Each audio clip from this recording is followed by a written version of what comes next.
করে চলে যাব, তখন কিন্তু আমার শরীয়তের জাইন কানুন, এই যে দাফন কাফন, এটা তো শরীয়তের অন্তর্ভুক্ত। জানাজাটা পড়তে হবে, এটা কিন্তু শরীয়তে। তাহলে কিন্তু শুরু থেকে শেষ অবধি আমার শরীয়ত। তাইলে শুরু থেকে শেষ পর্যন্ত যদি আমার শরীয়ত থাকে, তাহলে আমি কোন দুঃখে আপনার মারিফতে যাব? একটা দুঃখ থাকতেই না যে আমার কম আছে, অভাব থাকতেই যে আমার প্লেটে ভাত কম আছে, ধরেন যে আমি আমিনুল পাগলার প্লেট থেকে এক মুঠ ভাত লই লইলাম, আমার প্লেটে তো অভাব নাই, অফুরন্ত। তাহলে সেখানে কেন আমি আমার শরীয়ত রাইখা মারিফতে যাব? কারণ কি? এটাই তো কথা। দরকার নেই তো। আমি ইসলামের যে আইন কানুন, সেটা নামাজ, রোজা, হজ, যাকাত, কলেমা, বড়কে স্নেহ করা, ছোটকে বড়কে সম্মান করা, ছোটকে স্নেহ করা, মা বাবার খেদমত, পাড়া প্রতিবেশীর সাথে ভালো সুসম্পর্ক, এগুলো করলেই তো না। এখানে কি কোনো জায়গায় লেখা আছে যে এগুলা করলে সে বেহেশতে যাবে না, আল্লাহকে পাবে না? অবশ্যই পাবে। তাহলে সবকিছু যদি আমার শরীয়তের মধ্যে থাকে, তাহলে আমার মারফতে যাওয়ার দরকার নেই। তবে আপনি গান করেছেন মারিফতের দেশে যদি যাবি, যেহেতু যাওয়ার জন্য আমাকে আহ্বান জানিয়েছেন, আমন্ত্রণ জানিয়েছেন, তাহলে আমার তো একটু জানতে হয়। বাবা আজকে যে হেলালনগরে আসছি, আসার আগে ওই যে আলতাফ ভাইয়ের কাছ থেকে ঠিকানা নিছি না, যে ভাই কিভাবে আসবো, একটা অ্যাড্রেস, একটা ঠিকানা আমার লাগছে।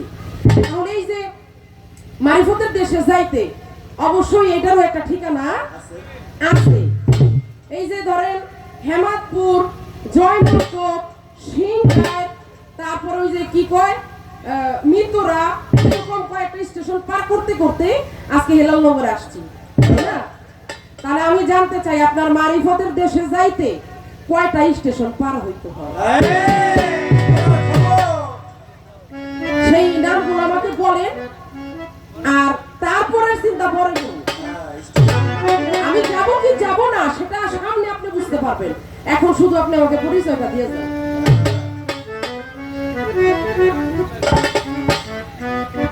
আগুন লাগিল আগুন নিভাই কেমন করে, ওমর আল্লাহ রে। আচ্ছা, ভালো কথা। আমি এখান থেকে আপনার কাছে একটু জানতে চাই, এমন এক জায়গায় আগুন লাগছিল, সেটা ছিল মারিফতের ফকিরের বাড়ি, কিন্তু সেই আগুনটা মারিফতের ফকির হওয়ার পরেও সে নিভাইতে পারেনি। অবশেষে কে নিভাইছে? সেই মারিফতের ফকিরের একজন ভক্ত।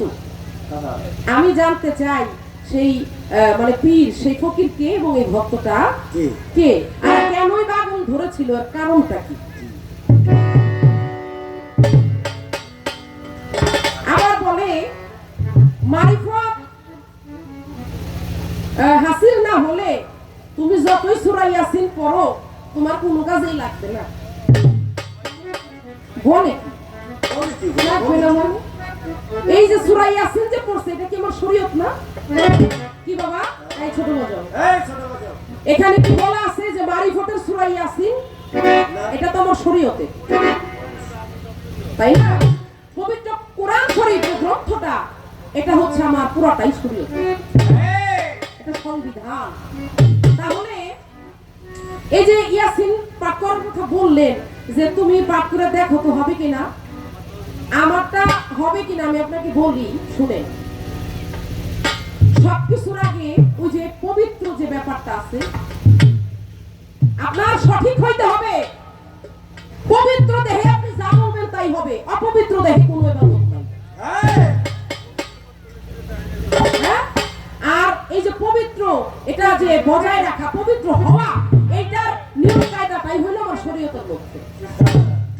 তাই আমার মুখ যদি, আমি যদি পবিত্র থাকি, সঠিক হই, তাহলে আমিও সূরা ইয়াসিন পাঠ করতে কাজে লাগবে। আর যদি আমার মুখ পবিত্র থাকে, তাহলে আমি সূরা ইয়াসিন যত যাই পাঠ করি না কেন, কোনো কিছুই তখন কাজে লাগবে না। এই হলো আর বিষয়াদি কথাবার্তা যা কইছিল।